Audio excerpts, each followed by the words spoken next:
Programa Palavra Espírita. Apoio Cultural Pampeiro S.A. Drogaria São Francisco, sempre ao lado da comunidade. SEDIC, Sociedade Espírita Divulgadora Social. Brande Esportes. Foco Construções. Sociedade Espírita Estudo e Caridade Lar de Joaquina. Escritório de Contabilidade Novo Tempo.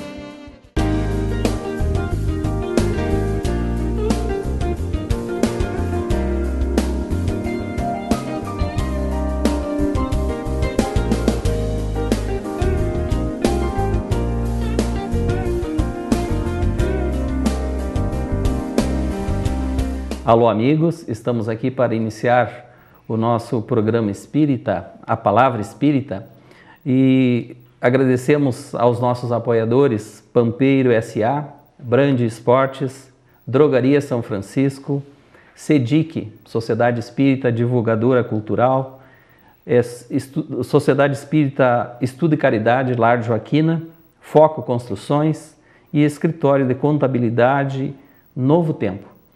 Estamos hoje com o nosso amigo, Dr. Fernando Correia, trabalhador da Sociedade Espírita Fernando Duó e também presidente da Associação Médica de Santa Maria, Espírita, né, de Santa Maria. Olá, meu irmão, tudo bem? Tudo bem. Como é que está, Moacir? É um prazer estar aqui com vocês, contigo, com o Jader.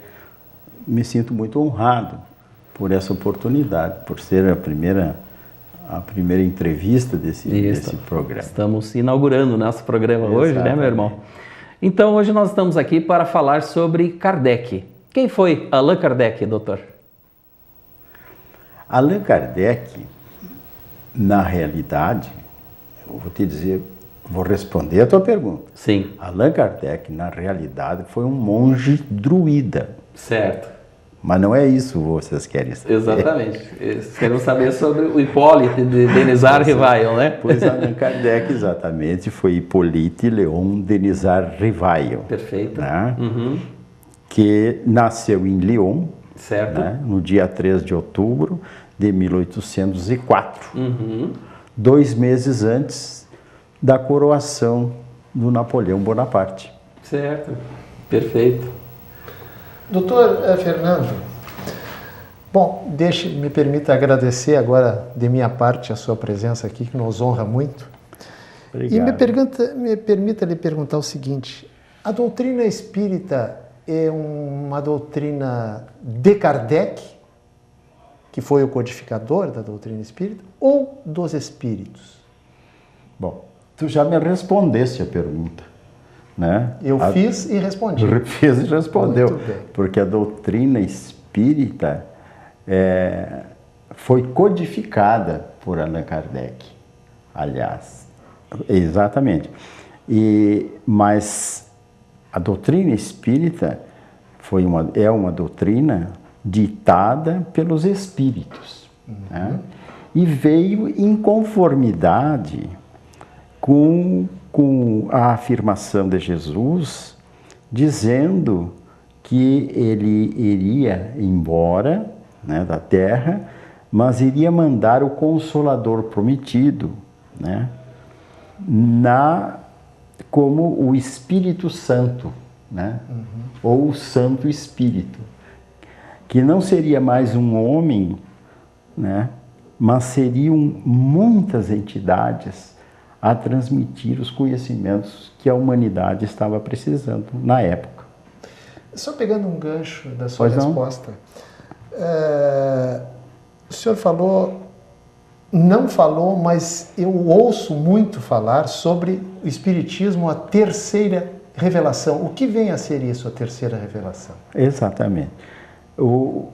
A primeira revelação, segundo o Evangelho Espírita, ou o Evangelho segundo o Espiritismo, cujo o primeiro nome não era esse, era a imitação do Evangelho, né? Imitação do Evangelho, né? Segundo o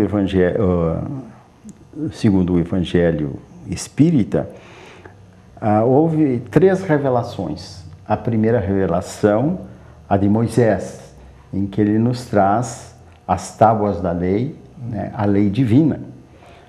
E depois, então, Moisés faz a lei civil, né?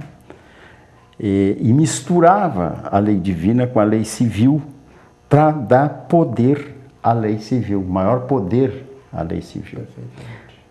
A segunda revelação é a presença do Cristo, que nos traz a lição do amor. A lição do amor, a maior lição que temos. Mas Jesus disse que não tinha dito tudo à humanidade, porque a humanidade não suportaria, pelo seu atraso intelectual, a compreender todos os ensinamentos que ele deveria dar. Então, viria mais tarde o Consolador prometido, né? Que seria, então, a doutrina espírita, porque é a revelação através, não de um homem, como foi de Moisés, como foi de Jesus, mas a revelação através de uma multidão de espíritos, uma multidão de inteligências que iria trazer. Então, por isso, o Espiritismo é a terceira revelação. Doutor Fernando, sem a contribuição de Kardec, teria havido o Espiritismo? Sim. É? Sim. Uhum. E eu te digo, explique. Eu te digo por quê. Certo. Certa ocasião, Kardec perguntou a uma médium, uma das médiums que lhe auxiliava no trabalho da codificação, que seria uma das meninas Budan, né? Se não me engano, a Aline. Ele pergunta se eu não, porque ela falava da sua missão, né? E ele diz assim, mas se eu não quiser desempenhar essa missão, o espírito que estava com ela disse, não teria problema nenhum, viria outro no seu lugar. Tá certo. Mas ele estava designado, ele vinha sendo preparado através de encarnações e encarnações, né? Porque segundo a gente tem conhecimento, né? Da primeira reencarnação que a gente tem conhecimento, não a primeira dele, a primeira que você tem conhecimento, certo, foi no Egito, em que ele foi um sacerdote, né? O Amenófilis. Isso, né? Perfeito. Depois, como Allan Kardec, um monge druida. Perfeito. Né? E depois, então, como John Hus, que foi reitor da Universidade de Praga, né? Que era um monge católico, que morreu na fogueira, né? Condenado à fogueira. E depois como Allan Kardec, como Hippolyte Léon Denisard Rivail. Não com pseudônimo, né? Allan Kardec. Pseudônimo, depois que nós temos que saber por que esse pseudônimo que ele usou, né? Perfeitamente. Mas já pode explicar então, né, doutor Fernando? Não, assim, eu disse no início que ele nasceu em Lyon. Sim. Em 1804, mas ele viveu em Lyon até os 10 anos de idade. E aos 10 anos de idade ele foi para Yverdun, Suíça, né? Na Suíça, e lá para o Instituto Pestalozzi. Perfeitamente. Né? Instituto Pestalozzi. E lá ele viveu até os 20 anos, né? Chegou de volta a Paris aos 25 anos. Então, mas ele era uma pessoa inteligentíssimo, estudioso, né? Compenetrado, e aos 14 anos ele já era cooperador. Né? Depois, aos 16 anos, ele já era contramestre, e aos 18 anos ele já era mestre, lá no Yverdun. De lá ele veio para Paris, e lá em Paris, chegando como professor, como pedagogo, e com muita autoridade neste campo, ele fez a modificação do ensino francês. Né? Fez a modificação do ensino francês.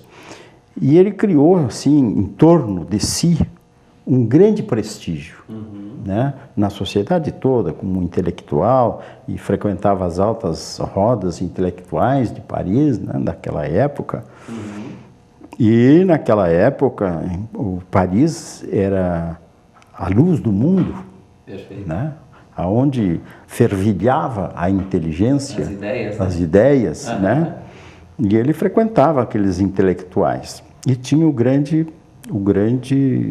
prestígio entre eles. E quando ele começou a escrever a codificação do Espiritismo, o primeiro livro, ele pensou da seguinte forma: se eu colocar o nome do professor Rivaio, né, como ele era conhecido, não será a minha obra que vai ser aceita, mas sim a obra do professor Rivaio. E eu não quero isso, eu quero que a obra seja aceita por ela mesma. Então ele ia usar um pseudônimo. E um espírito chamado Zéfiro, né, através de uma das médiuns que ajudava, disse que ele devia de usar o nome que ele tinha numa encarnação anterior, né, quando ele era monge druida, então que era Allan Kardec.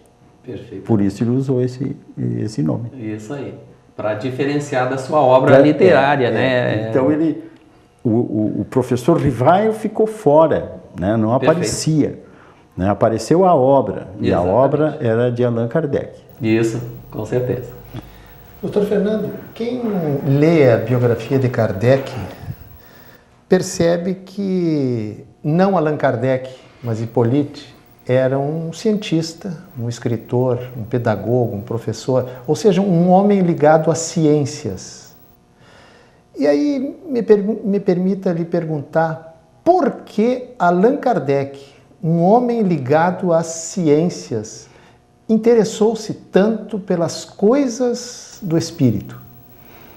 Tá. Primeiramente, o professor Rivaio, ele era também magnetizador, estudava o magnetismo, ele era astrônomo, ele estudava anatomia, estudava biologia, enfim, ele tinha um grande conhecimento científico.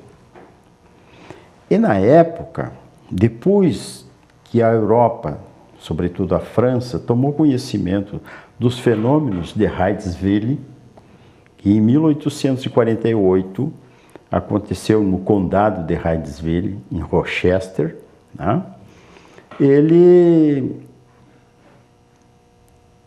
Na França e na Europa, havia um brinquedo muito interessante que era fazer com que as mesas girassem sozinhas e respondessem até algumas perguntas. Ele foi convidado pelos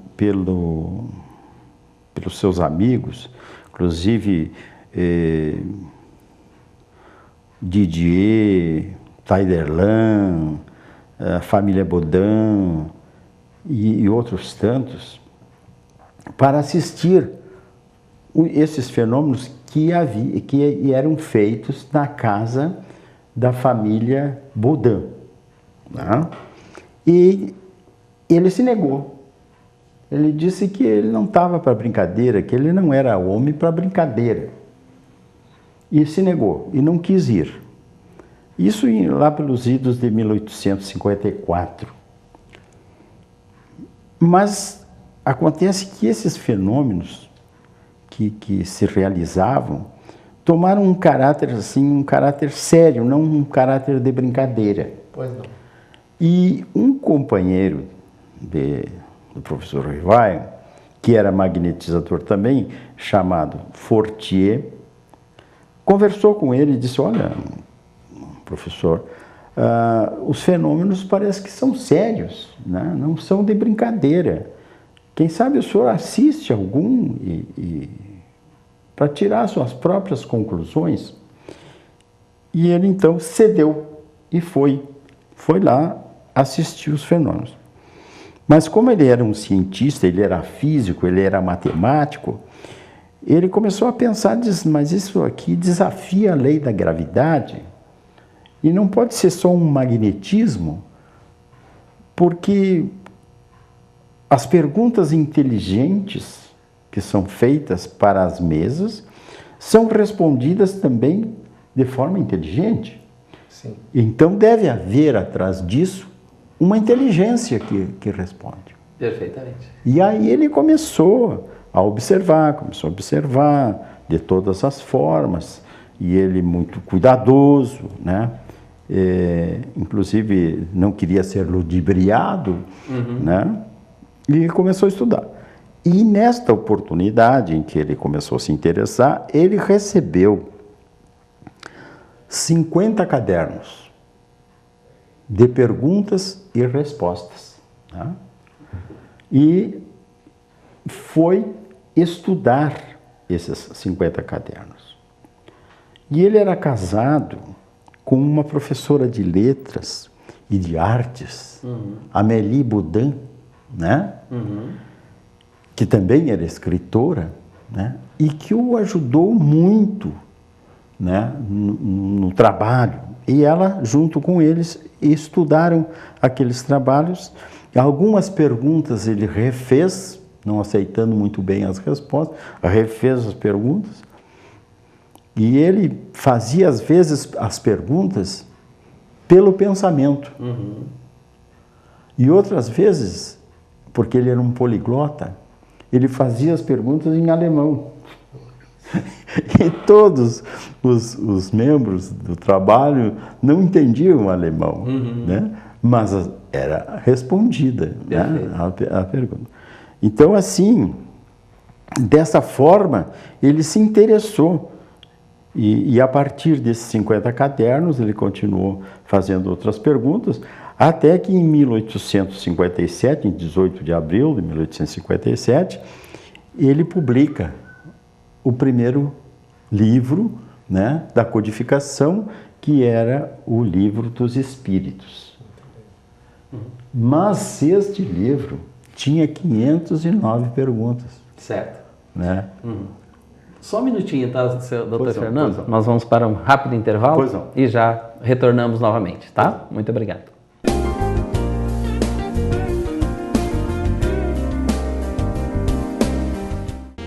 Programa Palavra Espírita. Apoio Cultural Pampeiro S.A. Drogaria São Francisco, sempre ao lado da comunidade. SEDIC, Sociedade Espírita Divulgadora Social. Brande Esportes. Foco Construções. Sociedade Espírita Estudo e Caridade Lar de Joaquina. Escritório de Contabilidade Novo Tempo. Uma conversa pode transformar uma vida. Por isso, compartilhe conosco aquilo que você não divide com mais ninguém. O CVV está com um número novo. Ligue 188. A ligação é gratuita de qualquer localidade do estado. Atendimento 24 horas. Disque 188 e converse com um de nossos voluntários. CVV, Centro de Valorização da Vida. A linha que faz você seguir em frente.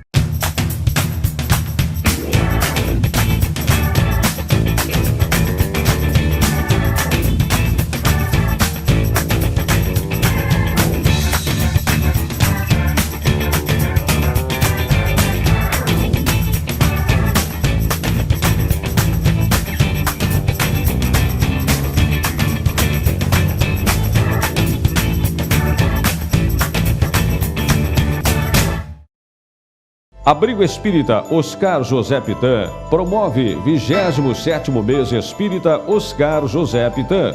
Palestras com Kátia Marabuco de Souza, do amor sensual ao amor cósmico, sábado, dia 6 de agosto, 20 horas. Seminário A Linguagem Oculta do Câncer, domingo, dia 7 de agosto, 9 horas. Eduardo Guimarães, tema livre, sábado, dia 13 de agosto, 20 horas. E domingo, dia 14 de agosto, 9 horas. Seminário A Teologia de Paulo à Luz do Espiritismo.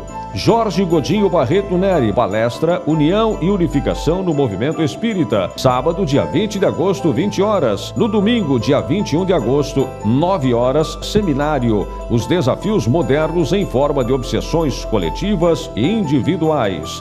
Gabriel Nogueira Salum, A Ponte, diálogos com Emmanuel e Chico Xavier, sábado, dia 27 de agosto, e domingo, dia 28 de agosto, às 9 horas, seminário O Movimento Espírita e as Obsessões. Você é convidado. Entrada franca. Promoção do Abrigo Espírita Oscar José Pitã. 27º mês Espírita Oscar José Pitã. Participe!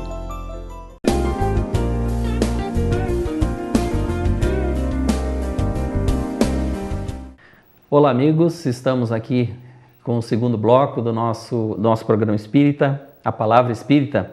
Agradecemos os nossos apoiadores, Pampeiro S.A., Brand Esportes, Drogaria São Francisco, SEDIC, Sociedade Espírita Divulgadora Cultural, Sociedade Espírita Estudo e Caridade Lar de Joaquina, Foco Construções, Escritório de Contabilidade Novo Tempo. Estamos entrevistando hoje o Dr. Fernando Correia, presidente da Associação Médica, né, de Santa Maria, Espírita Médica, exatamente, está nos respondendo hoje sobre Kardec, né? Quem foi Allan Kardec e como foi codificada a doutrina espírita. Então vamos reiniciando o nosso bate-papo, né, doutor Fernando? Sim. O espiritismo é uma doutrina com embasamento cristão?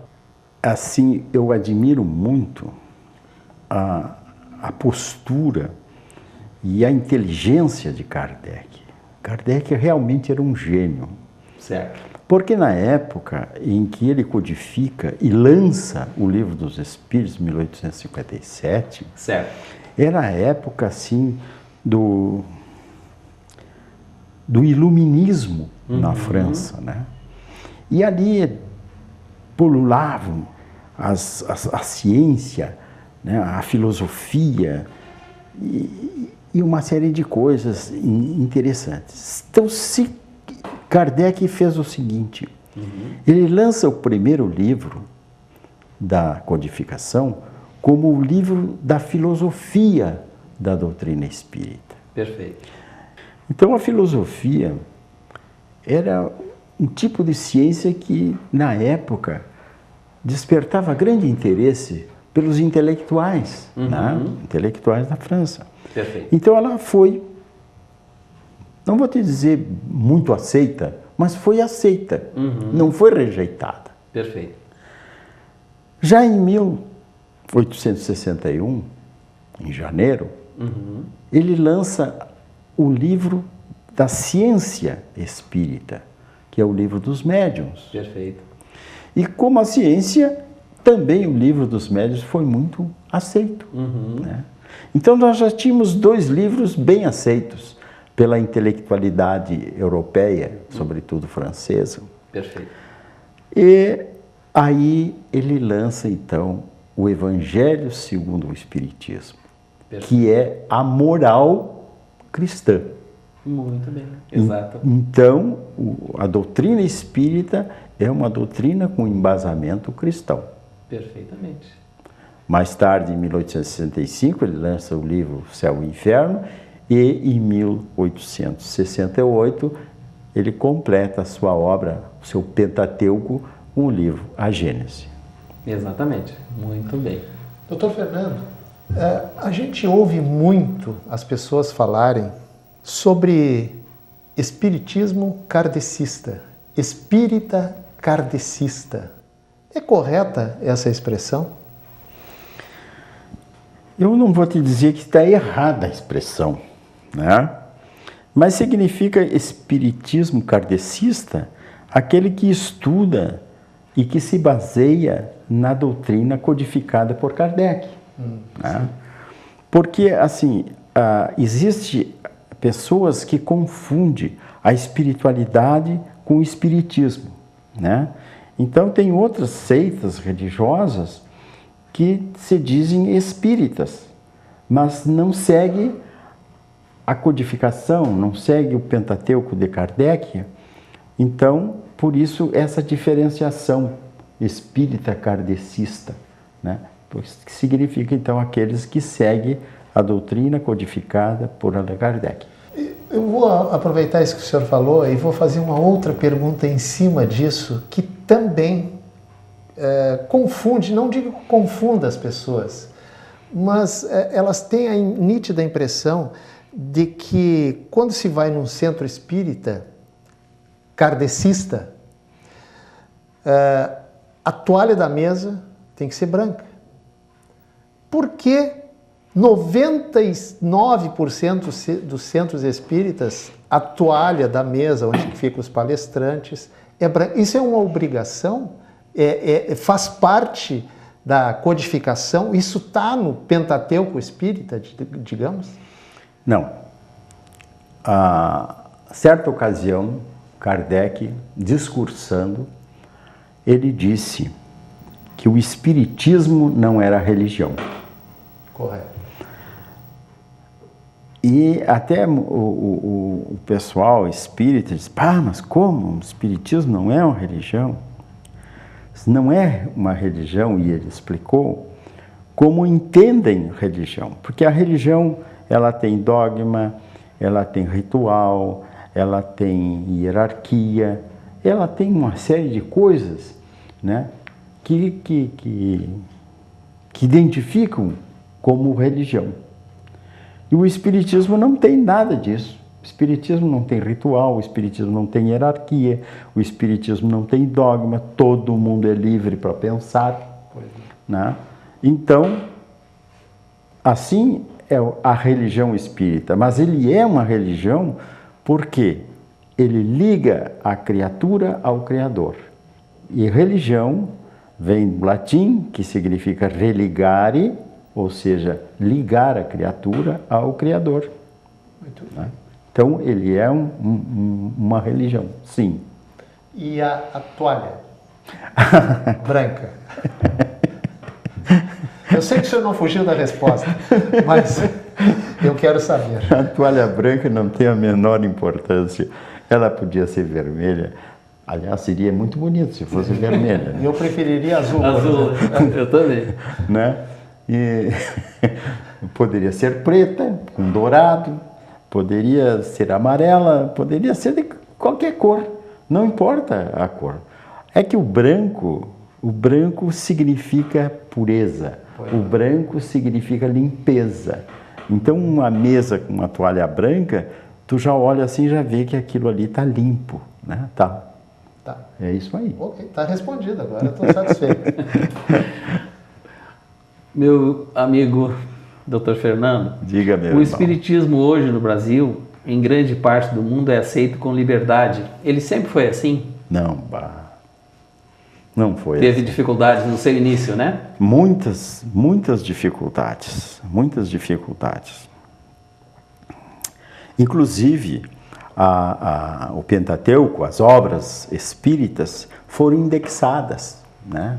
E consideradas como obras do demônio. Né? E foram sujeitas, inclusive, a atos inquisitórios. Né?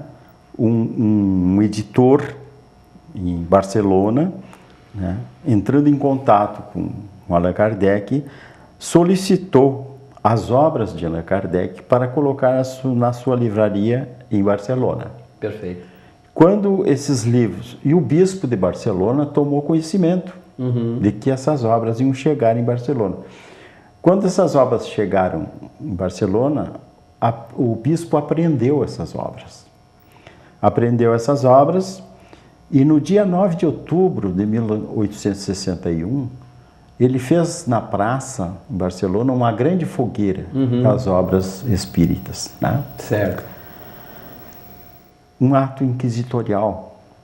Então, já naquela época, ele não era aceito. Né? E o clero batia muito sobre o espiritismo.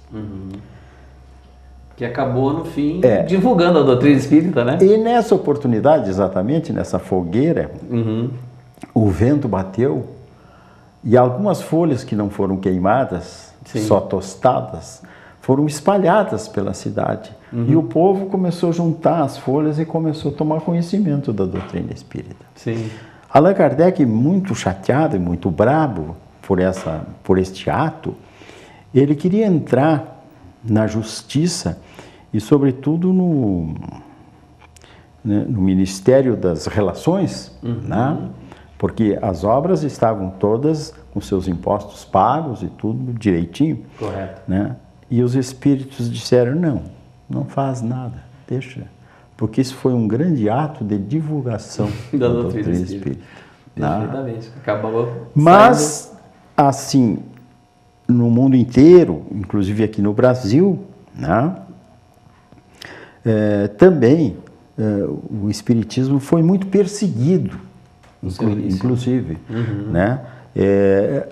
Já o Dr. Bezerra de Menezes, né, como presidente da Federação Espírita Brasileira, certo. ele teve que ir até o presidente da República, né, para que tirasse de um artigo do Código Penal, né, o nome espiritismo, porque esse artigo proibia as reuniões espíritas,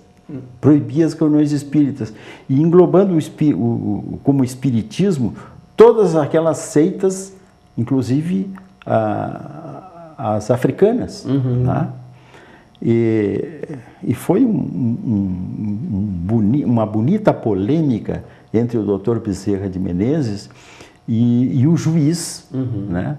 que era o relator do Código Penal brasileiro. Foi muito bonita, né? Perfeito. Até que o Dr. Bezerra disse que o juiz precisaria muitas encarnações para poder compreender o que era o espiritismo.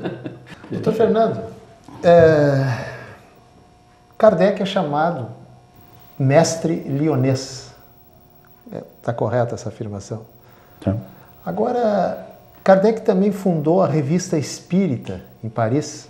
1858. Exatamente. Para defender a doutrina espírita perante o público.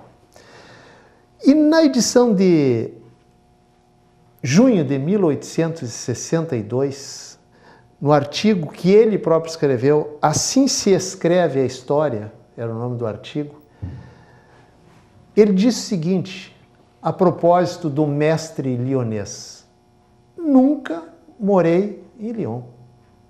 Como é que se explica isso? O mestre lionês disse que nunca morou em Lyon. Me peguei nessa sinuca de bico agora ou não? Não, esse artigo da revista, Assim escreve a história. Assim se escreve a história.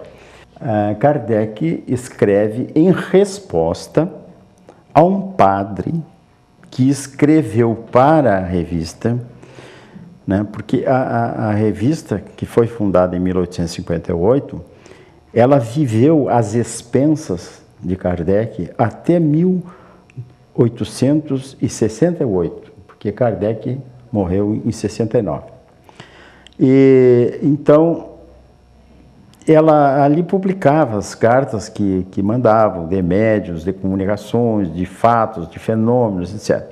E a revista recebe de um padre uma carta, né, em que diz que Kardec recebia muito, ficou muito rico pelos seus manuscritos, etc. Enfim, uma quantidade enorme de calúnias e inverdades. Aí Kardec responde, né? E o padre fala que ele morava em Lyon, né? E ele responde que nunca morou em Lyon. Realmente, quem morou e nasceu em Lyon foi o professor Rivail. Allan Kardec nunca morou em Lyon. Allan Kardec morava em Paris. Perfeitamente. Está explicado, então. Quer dizer, Kardec foi mais inteligente do que se supunha. Muito bem, meu irmão. Chegamos ao final da nossa entrevista de hoje, né? Agradecemos a sua atenção. Muito obrigado pela presença e está inaugurando o nosso programa espírita, né? Para Santa Maria, através deste canal, né, de TV. Muito obrigado, doutor Fernando. Eu só queria acrescentar, se tu me permite, Sim. dizer que Kardec desencarnou no dia 31 de março de 1869. Perfeito. De uma forma súbita, vitimado pela ruptura de um aneurisma da aorta abdominal. Perfeitamente. Muito obrigado. Muito obrigado, então. Agradecemos ao doutor Fernando e que possamos estar mais vezes conversando aqui nesse momento.